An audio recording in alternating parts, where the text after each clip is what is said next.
Hello there, it's Jay here from Jay's Vintage Junk, and if you haven't guessed already, I've been car booting again.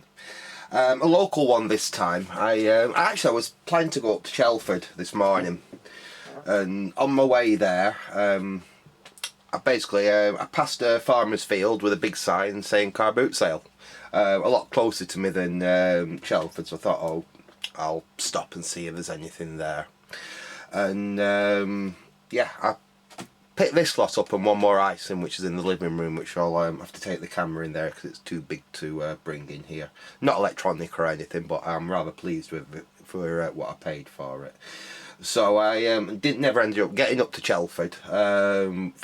Actually quite fortunate, because I've just been to my favourite cafe that I go to on a Sunday for my dinner.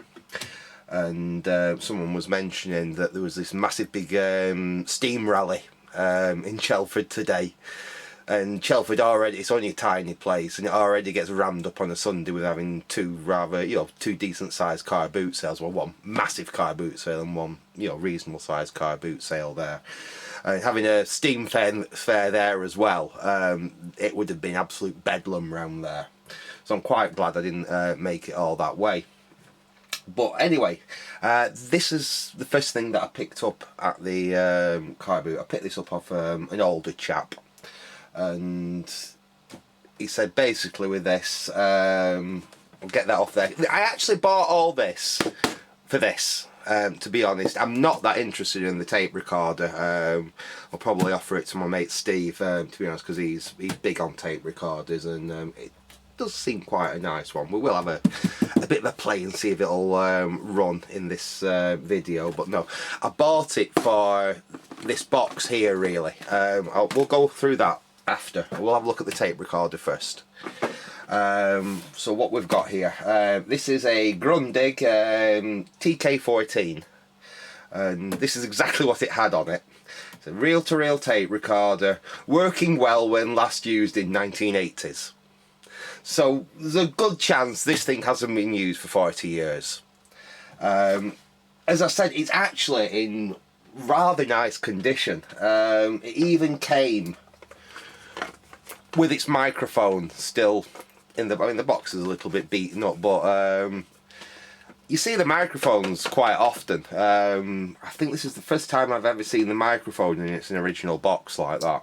So it is a little bit beaten up, but it's still nice to see it all there in its box and everything. I won't bother going into that because we don't really use the microphones, it's more the players. So let me open it up and we'll have a quick look inside. I think I've got some of it. Yeah, I've got a tape here we could try on it. Right, so yeah, like I said, it is in really quite nice condition. Yeah, that's working, the tape counter. Let's zero that out. These I think are slightly later of the Grundig TK series. I know the earlier ones, they had dial controls for all your functions, so you rewind, fast forward, play, record. You turn knobs like that on it. This is, I think, slightly later, isn't it? It's got the piano key style.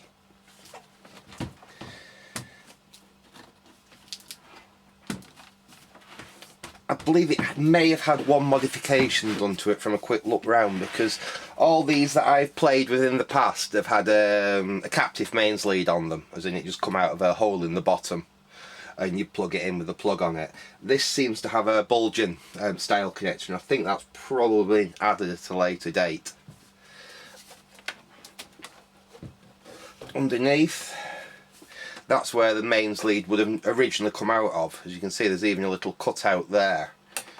So the captive mains lead would have pulled out of there, but I said someone's modified this in the past.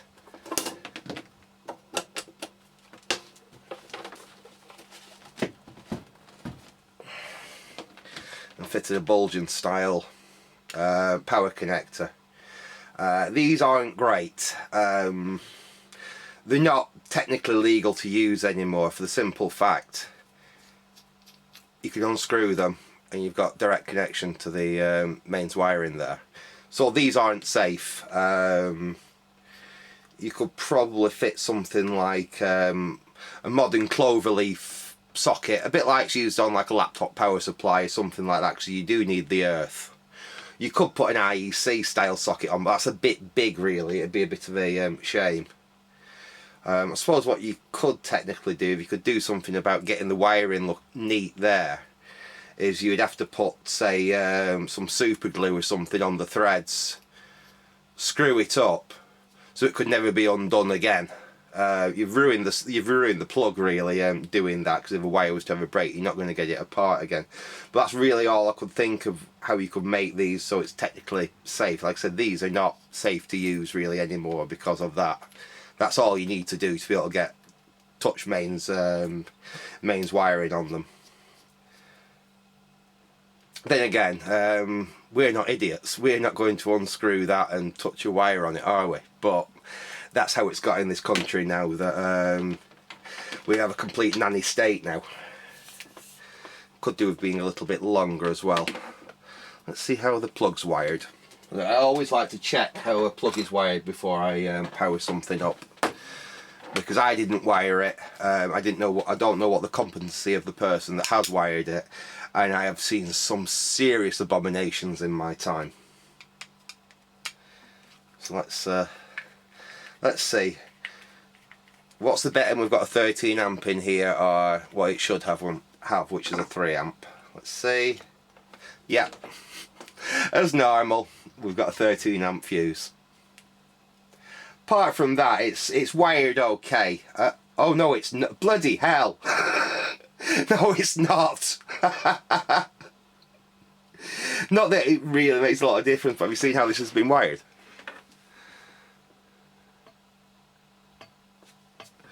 I mean, what I was first looking at was the earth there being really, really tight and a bit strings. I didn't first notice.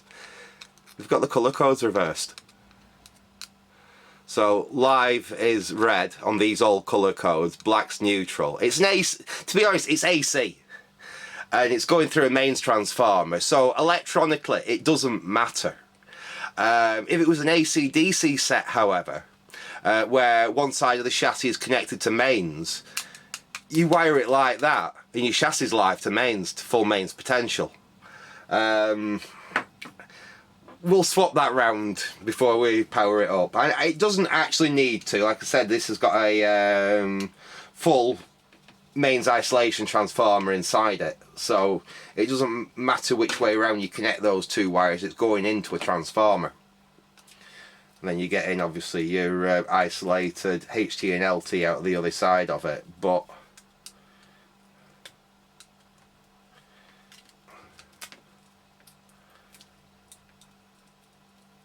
let us just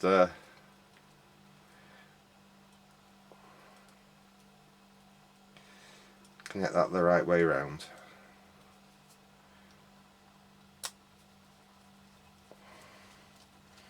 Nice old M. In fact, you know what I'm going to do? Let's do that. So we can use my safe block to connect it up for testing. And we don't have to worry now.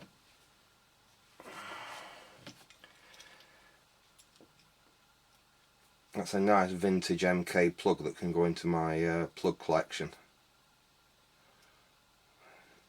Because I use these on, you know, like old radios and record players and things in my collection.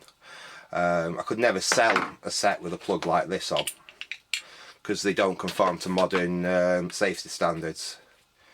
To sell any really sell any electrical appliance in the UK now, it has to have the insulated pins on the plug. So basically only the top part of the plug there, that part of the plug is actually conductive. All the bottom, in fact I've got one around here, haven't I? Where's there a modern plug around here? There we go. That's the one of that is basically the modern, so let's get this on in shot, there we go. That is basically the modern version of this plug. Inside it's exactly the same, with the same type of terminal connectors and everything. It uses a push-in grommet, a push-in strain relief rather than the screw-in strain relief that this one has. But apart from that, it's very, very similar style of plug. However, we'll look at the pins. we can see that these, the bottom half there is plastic, the top half is the conductor. On these old ones it's just all, and these aren't up to modern safety standards. You can't sell an electrical appliance in the UK with one of these on it anymore. You have to change over to that style plug. But for my own personal use, because I'm not an idiot and I'm not going to try and plug a plug in with my fingers like that, I quite like using these on my own personal, like, record players and things. So right, we've made that safe. Let us find my safe block and my lamp limiter, and we will give this thing a quick power up.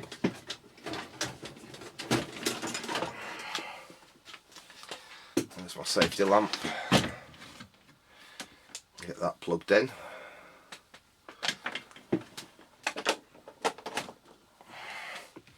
And where is my lamp limiter? Not my lamp limiter, my safe block. Where are you, safe block? Where have I left it? Unfortunately, the safe block's one of these things that I tend to move around, so I won't always just necessarily use it in here. But where has it gone? Where's he gone?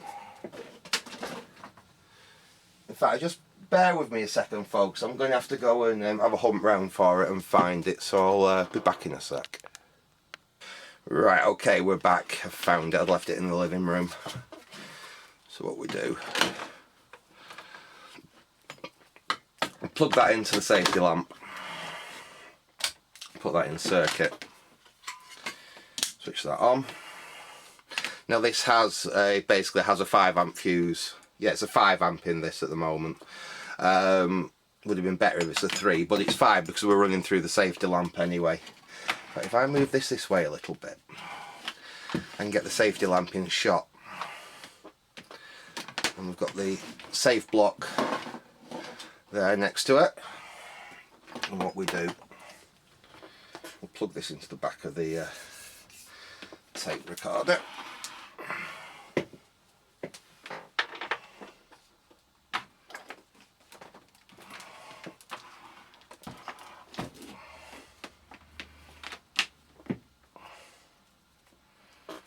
Then blue to black, because obviously this is the modern colour code, this is the old colour code.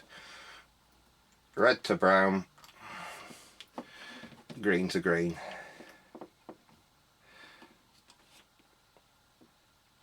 Like that.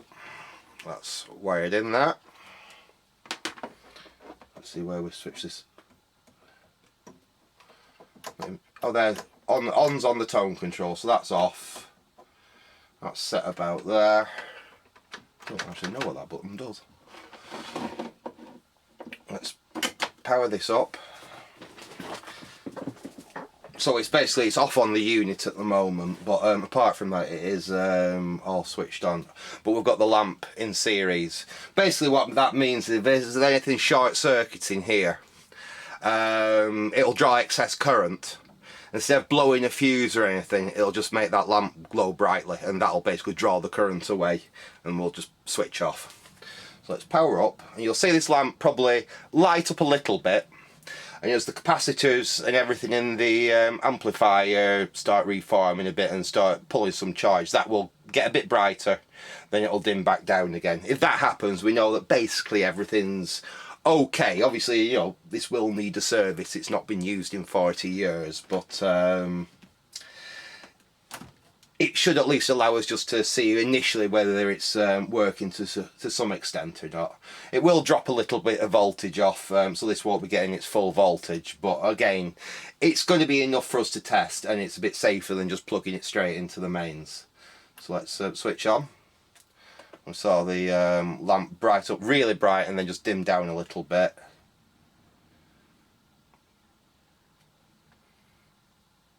And we'll see if we can get any signs of life out of it. So let's see if we've got any motor activity.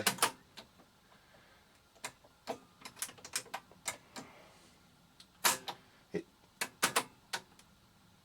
trying to move.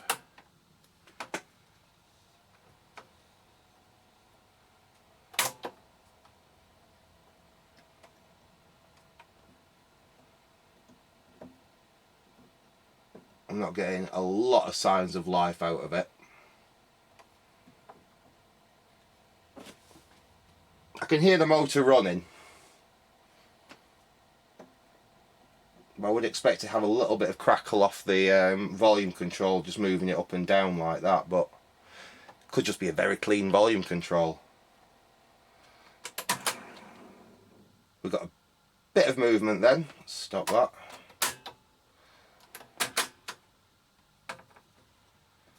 I think it's just really gummed up, to be honest. Obviously you can see when the motor fires up, you get the lamp lighting a lot brighter because it's drawing more current, and it is trying to run on a reduced voltage.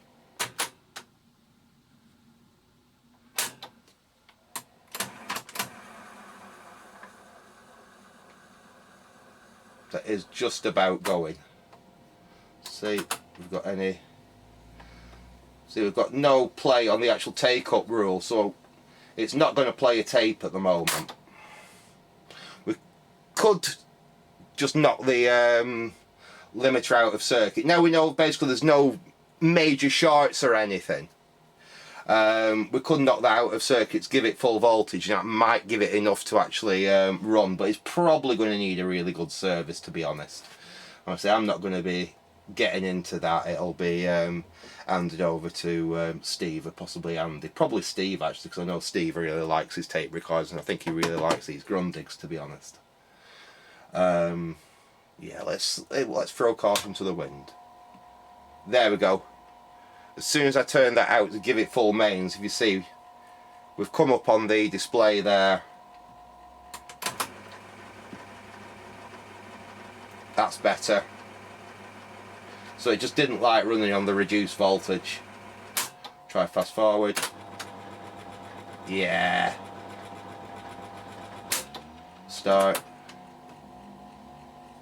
Still not working on start. What we could try doing, actually, let's put a test tape in. Stop that there. I just want to see whether basically we've got any signs of life. I've got an old test tape here.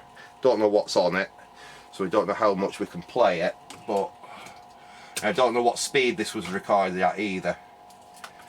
So it might play at the wrong speed, but it's just a test tape, it doesn't matter. So you know, if the machine was to get the tape up, it doesn't matter at all with this one. I do keep a couple of tapes around just for that purpose, just for threading up on old machines, just to see what we'll do.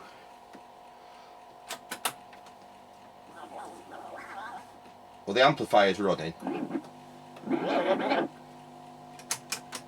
so we're just not getting, as you can hear, and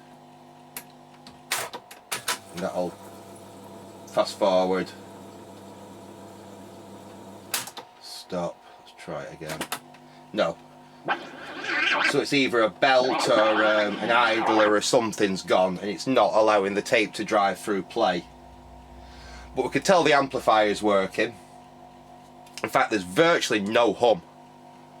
That's the volume absolutely full on, and I can hear more noise coming from the motor running, which obviously needs re-greasing and looking at. They can actually hear coming from the amplifier. And we've got volume there. Yeah, so I'm betting that it's got a bad belt or a bad idler or something like that in it.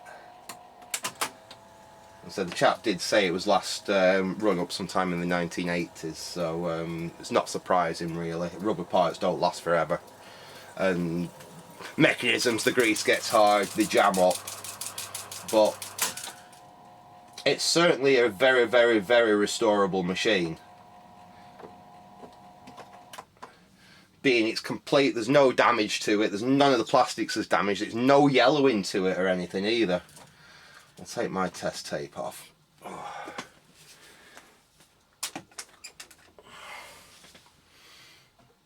Yeah, we're off there, we're safe there. Let's turn that off and get this off the bench.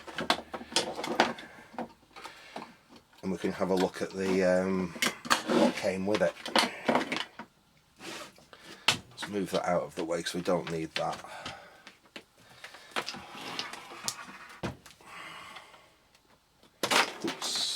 put that away.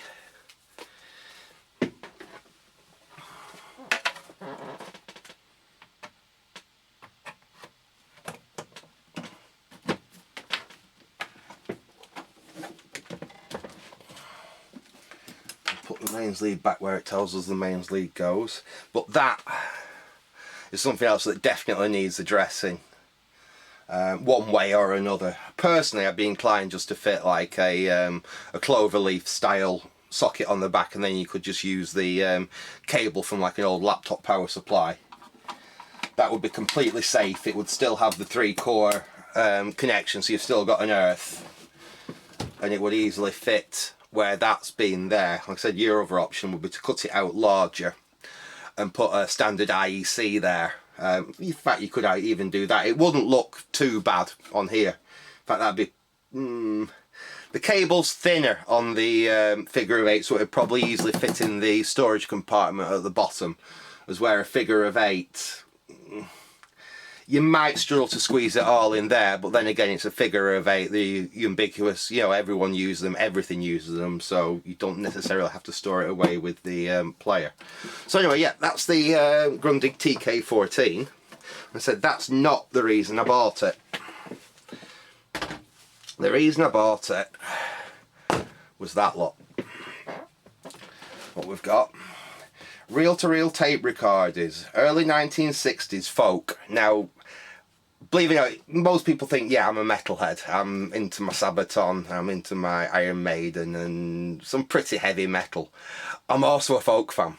My father was a huge folk music fan, and when he passed away, I inherited his folk music collection, and I've listened to that most of my life. So yeah, even though I am a bit of a metalhead, I do like my folk music, and getting the opportunity to find something like this is something, you know, it's something that I really enjoy messing with and going through. But anyway, as I was saying, so we've got reel-to-reel tape recordings, early 1960s folk, recorded off BBC, and then we've got basically what some of the things that could be on there. Let's say last played 1980s. The thing is, back in the 60s then, not everything that the BBC did, they record. I've actually got at least one tape of a documentary the BBC put out, I think in the late 60s or early 70s, and there is no record of it. There is no BBC record of this programme.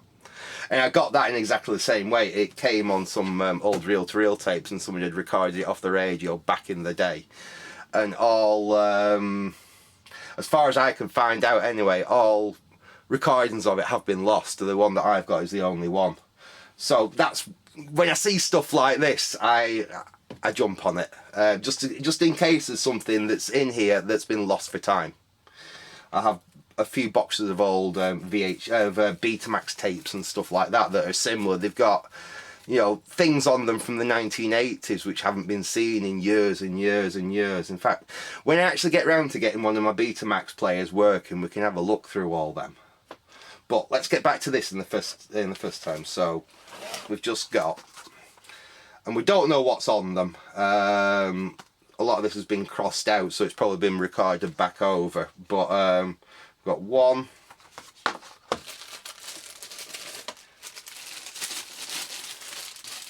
two,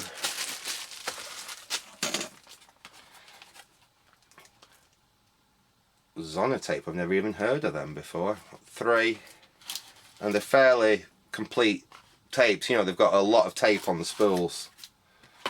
3,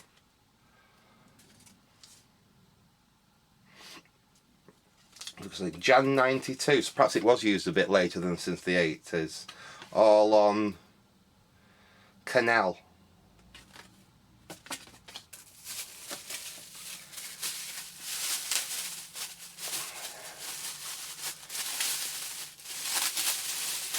We've got, dear me, I think that could have done with a slightly bigger spool for the amount of tape that's on it. That's a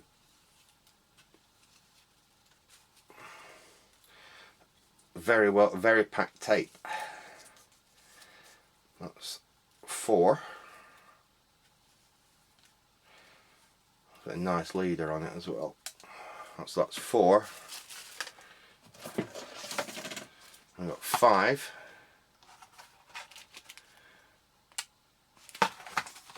Again, no idea what's on them, apart from it's 1960s folk music.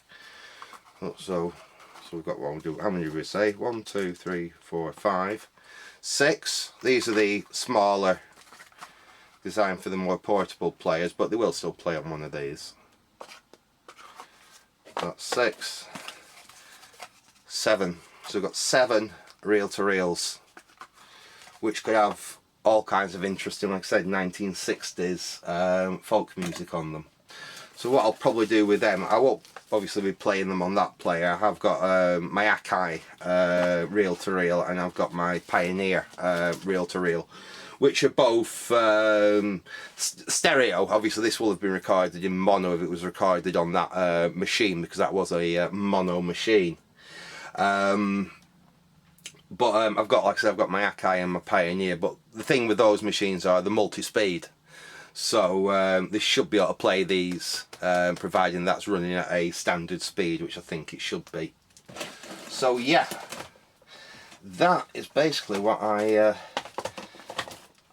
picked up in that lot. I bought it all just for that lot of tapes. The microphone's rather nice as well, just with the fact that I think I do actually have one of these exact same microphones, but not in that condition, not in a box like that. And what did I pay for? Oh, that and that. The whole lot cost me a £5. So it was £5 for the tape player, for the box of tapes, and the microphone. You really can't go wrong with that. Even if the most base thing, if you think about it like this, that's got an ECL86 in it. It's working. The ECL86 is worth a £5. The output transformer and the mains transformer are worth a £5. So even if I didn't do anything with it, I just broke that as spares, I get more than I paid for the whole lot just out of breaking that up for spares. There's no way I would break a machine like that up for spares. It's in too nice a condition. If it was all bashed up and in a hell of a state, to be honest, and Steve would still probably want it off me, because he seems to be able to repair anything to do with the tape recorder. But I'd probably be more inclined to just break it up. But when it's a really nice machine like that, in nice condition, it just needs a service. Probably some new belts or some cleaning of the grease off in a service, and that's going to make a really nice machine. Anyway, let's go and have a look at the other non-technological thing that I've got in the other room. So I'll pause you and I'll reset the camera over there. So back in a sec. Right, and this is the next thing that I bought. Well, the second thing that I bought. I've actually been after a small display case for a while for some of my bits and bobs, and I like older stuff. I don't like the modern stuff. What we've got here, this is a little display cabinet. This is probably 1930s. It needs a bit of work on it. The key's missing, so you have to kind of like get a screwdriver in to open it, because the key's actually stuck locked there. So I need to take that lock mechanism out and find a key and get a key to fit that, because it's damaging the actual door with pushing it over and then forcing it to get it back out. There's a bit of damage on the door there where that piece of wood's been broken and really poorly glued back, so I'm going to have to take that back off, get all the glue off and actually repair that properly so it's an invisible repair. Apart from that, it's going to need a good clean, and then basically a Danish oil or teak oil, or whatever I can get my hands on, because I'm actually out at the moment. But an antique oil applying to it. You don't varnish wood like this. It doesn't really need stripping, to be honest. The finish isn't too bad on it. It just needs a good clean, like I said, and then re-oiling the wood to bring the colour back out of it. What I also will probably end up doing, the shelves and everything are original. This wallpaper isn't. That was a thing that seemed to be done in the late 1950s, early 1960s. If you looked at some of the like home improvements books and magazines and things like that from the time, one of the things was how to like modernise your furniture, for your old dowdy furniture from the 30s and 40s. And one of the things they showed was taking cabinets like this and then covering the inside of them with wallpaper to make them brighter, because this should all be wood coloured the same as the outside. So all that's going to need to be taken off. The wood underneath there is probably going to need a bit of refinish and a bit of sanding, possibly even a little bit of recolouring. And then again a Danish oil or something similar applying to it to bring the colour back out. But these are not getting any easier to get. I remember probably 20-30 years ago you could buy these for virtually nothing. In fact, there was places throwing them away everywhere. You used to see them in skips all the time when they were clearing people's houses. Every charity shop in the area had, you know, 2 or 3 of them in where they'd, you know, someone had passed away and then they'd given a load of stuff to the local charity shop. And 9 times out of 10, after a couple of weeks, you'd see them at the back smashed up because they couldn't sell them. In recent years, these small cabinets like this have started to go up and up and up in value. And to the point where, you know, people get them, they restore them and they want proper money for them. I got this one as a bit of a bargain. It was a chap that, it had been in his family his whole life. It was at the car boot sale and he literally said it just does not suit the house. They've modernised the house, they've redecorated the house, and this just does not, it sticks out like a sore thumb. And he took it to the car boot sale with the intent of just being able to pass it on to someone that would appreciate it. I said I've been looking for something similar for quite some time. So it was a happy coincidence that I went to that car boot sale and he just really wanted this to go to a good home. It cost me £5. Last time I saw one of these and I was umming and ahhing at it, it was at an antique centre. It wasn't even as a good a condition as this. It had, I think it had a couple of broken panels on the side. And it just wasn't in as a nice condition as this one, and they wanted £45 for it straight. They wouldn't take any less. So I thought, £5, I'm having it. So I probably won't do a video on restoring or anything. I don't really do videos on my furniture restorations, but yeah, that'll get restored and then it'll get used in the house. I'm going to have to do a little bit of moving around in the house to find some space for it, but super pleased to get hold of that. Anyway, that's pretty much it for today. You've seen the bits and bats that I've picked up. There should be a video coming out on that bows that I was working on, and then we'll be getting back on to playing with that motherboard, so look out for that. So I'll say I hope you enjoyed looking at what I picked up at the car boots this morning. Thanks for watching and goodbye.